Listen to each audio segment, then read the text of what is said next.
오늘은 사무엘상 16장의 말씀을 전하도록 하겠습니다.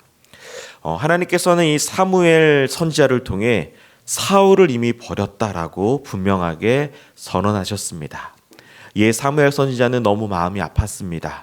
이스라엘의 초대 왕이었고 이스라엘을 구원할 왕으로서 모든 이스라엘이 다 기대를 했기 때문이죠.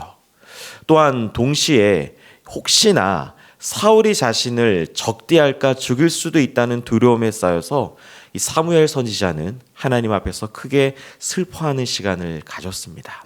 그리고 이때 하나님께서는 사무엘 선지자에게 찾아오셔서 너는 암송아지를 끌고 여호와께 제사를 드리러 왔다고 하면서 이새를 찾아가라고 하나님은 말씀하셨습니다. 그리고 이새에게 아들들을 데리고 나와서 그 아들 중에서 하나님이 기름 부을 자를 찾겠다라고 하나님께서 선언하셨습니다.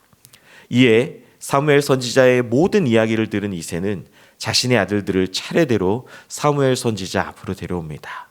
첫째 아들인 엘리압을 데리고 왔습니다. 사무엘 선지자는 엘리압의 용모를 보고 압도당했고 이 사람이라는 확신, 하나님이 세운 왕이라는 확신을 가졌지만 하나님께서는 용모와 키를 보지 말라고 하시면서 하나님의 기준은 외모가 아니라 중심, 즉 마음이라고 말씀하셨습니다. 그리고 이새는 다음 아들이 나비나답, 삼마 이런 많은 자신들의 아들들을 다 사무엘 선지자 앞에 세웠지만 하나님이 택한 사람은 아니라고 분명하게 말씀하셨습니다. 이때 이새는 자신에게 마지막 아들이 있는데 그 마지막 막내 아들은 양을 지키고 있고 사무엘 선지자는 그 막내 아들을 데리고 오라고 했을 때 그 아들이 바로 다윗이었습니다. 그런데 사무엘 선지자가 다윗을 보니 다윗의 빛이 붉고 눈이 빼어나고 얼굴이 아름다웠습니다. 하나님께서는 사무엘 선지자에게 이 막내 아들인 다윗에게 기름 부으라고 말씀하셨습니다. 그러니까 하나님께서 앞으로 이스라엘을 위하여 세울 왕이 이 이새의 막내 아들인 다윗이었던 것입니다.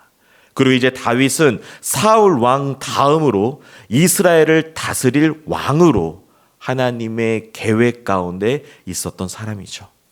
그런데 신기한 것은 이 기름 부음을 받은 다윗 왕이 곧바로 하나님 앞에 왕으로 사용되지 않고 사울 왕을 섬기는 일을 합니다. 당시에 우리가 잘 아는 것처럼 사울 왕은 여호와의 영이 떠나서 악령이 임한 상태였습니다. 그런데 사울이 악령으로 매우 괴로워하고 있을 그때에 다윗이 수금만 연주하면 그 악령이 떠나갔습니다. 그러니까 사울은 어쩔 수 없이 다윗을 옆에 두고 자신이 악령으로 괴로울 때마다 수금을 다윗에게 부탁을 하여 그 악령을 쫓아나게 했죠.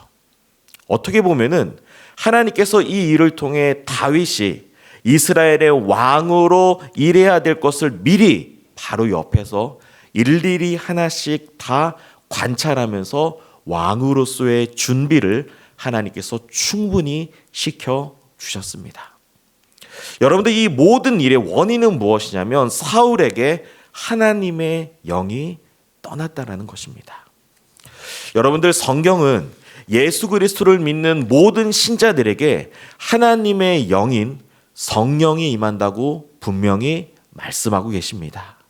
그러니까 내가 예수님을 믿습니다 하는 순간에 우리 안에 누가 들어오시냐? 성령님이 우리 안에 들어오시는 줄 믿습니다. 여러분도 오늘 본문에서 사울에게 하나님의 영이 떠나갔고 동시에 다윗에게 하나님의 영이 임했다라고 이야기합니다. 예수 그리스도를 믿는 저와 여러분들에게는 하나님의 영인 성령님이 우리 안에 임하고 계십니다. 그러므로 신자는 누구냐? 우리 안에 계신 성령님을 의존하는 삶을 살아야 되는 줄 믿습니다. 그러므로 저와 여러분들은 누구를 의지해야 되냐면 우리 안에 계신 성령님을 의지해야 됩니다. 로마서 8장 13절 이하에 보니까 신자는 누구냐? 하나님의 영으로 인도함을 받는 사람인데 그 사람이 바로 하나님의 아들이라고 이야기합니다. 그리고 신자는 다시는 무서워하는 종의 영을 받지 아니하고 양자의 영을 받았으므로 신자는 하나님께 아빠, 아버지라고 부르는 줄 믿습니다. 그리고 그 성령님께서는 우리의 영과 더불어 우리가 하나님의 자녀인 것을 끊임없이 증언합니다. 그러니까 우리가 신앙생활할 때 내가 하나님의 자녀임을 더 믿음으로 고백하기 위해서는 우리 안에 계신 성령님에 대한 확신을 하시기를 간절히 소망합니다.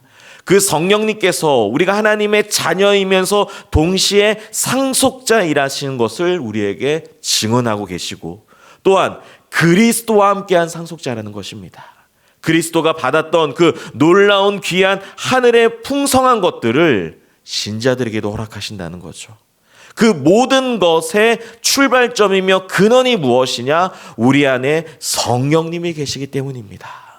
그러므로 여러분들, 오늘 본문을 통해 우리들이 확인할 수 있는 건 무엇이냐면, 성령님이 떠나가면 얼마나 비참한 사람인지를 사울을 통해 우리는 확인할 수 있습니다. 동시에 성령님이 임하면 하나님의 일에 쓰임받는 주의 일꾼이 되는 것을 다윗을 통해 확인할 수 있습니다. 그러므로 오늘 이 하루 우리가 살아갈 때 성령님을 찾으시는 오늘 이 하루가 되시길 간절히 소망합니다. 여러분들, 그래야지만 우리가 하나님 아버지의 뜻을 깨달을 수 있습니다. 그리고 성령님을 통해 더욱더 예수 그리스도를 분명하게 믿을 수 있습니다.